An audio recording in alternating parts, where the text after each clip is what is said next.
High court ने 8 जुलाई की तारीख को जारी किए गए विशेष पुलिस आयुक्त के आदेश को रद्द करने से इनकार कर दिया है, जिसमें दिल्ली के दंगों के मामलों में गिरफ्तारी के मद्देनजर हिंदू समुदाय के बीच नाराजगी का हवाला दिया गया था और पुलिस अधिकारियों को सलाह दी गई थी कि वे गिरफ्तारी करते वक्त सावधानी बरतें। न्यायमूर्ति सुरेश कुमार कैद की एकल पीठ ने कहा कि उक्त निर्देश में कोई पूर्वाग्रह नहीं था, क्योंकि आरोपी व्यक्तियों द्वारा आरोप पत्र जारी किए जाने के बाद यह जारी किया गया था। अदालत शहीद परवेज और मोहम्मद शहीद सलमान द्वारा दायर एक रिट याचिका पर विचार कर रही थी, जिनके पिता और मां फरवरी 2020 के अंतिम सप्ताह में दिल्ली के उत्तरी भागों में हुए दंगों में मारे गए थे। न्यायालय ने उल्लेख किया कि दिल्ली दंगों से संबंधित मामले 8 जुलाई को जारी किए पत्र से पहले दर्ज किए गए थे। यह भी उल्लेख किया गया है कि मामलों में आरोप पत्र दायर किए गए हैं और अब तक 535 हिंदुओं और 513 मुसलमानों पर सभी मामलों में आरोप पत्र दाखिल किए गए हैं। इस पृष्ठभूमि में न्यायालय ने देखा कि पत्र के कारण कोई पूर्वाग्रह उत्पन्न नहीं हुआ है। अदालत ने कहा, आरोपी व्यक्तियों को दिनांक 8/7/2020 को पत्र जारी करने से पहले ही आरोप पत्र दे दिया गया था, तो कोई पूर्वाग्रह नहीं है। मीडिया रिपोर्ट पत्र की भावना के खिलाफ न्यायालय ने आगे कहा कि पत्र के बारे में मीडिया की रिपोर्ट इसकी भावना के विपरीत है।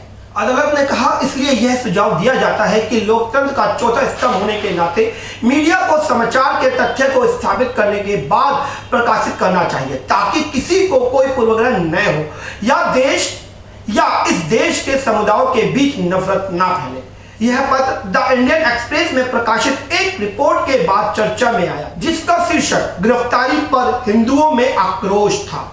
इस रिपोर्ट के बाद हंगामा मच गया।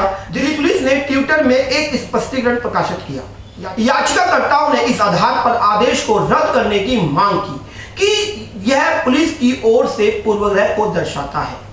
याचिकाकर्ताओं का प्रतिनिधित्व कर रहे एडवोकेट मोहम्मद पर्चा ने दावा किया कि 8 जुलाई का आदेश पुलिस अधिकारियों द्वारा जांच कार्यों में गैरकानूनी और अवैध हस्तक्षेप है। 31 जुलाई को हुई पिछली सुनवाई में न्यायमूर्ति कैद ने मौखिक रूप से कहा था कि यह आदेश शराबपूर्ण है और पूछा कि जारी करने की क्या आवश्यकता थी। न्यायाधीश ने तब पूछा था कि मुझे बताएं कि इस पत्र को जारी करने की क्या आवश्यकता थी। इसके बाद दिल्ली पुलिस की प्रतिक्रिया के लिए सुनवाई 7 अगस्त तक के लिए स्थगित कर दिया गया था। 7 अगस्त को श्री अमित महाजन ने दिल्ली पुलिस की ओर से पेश होकर अदालत को सूचित किया कि अब तक 535 हिंदुओं और 513 मुसलमानों को सभी मामलों में आरोप पत्र दिया गया है। यह कहा गया कि आदेश का पहले पैराग्राफ लिखित रूप से खुफिया जानकारी प्राप्त इनपुट पर आधारित था और दूसरा पैराग्राफ अधीनस्थ अधिकारियों को निर्देश था कि किसी भी व्यक्ति को गिरफ्तार करते समय उचित सावधानी बरती जाए।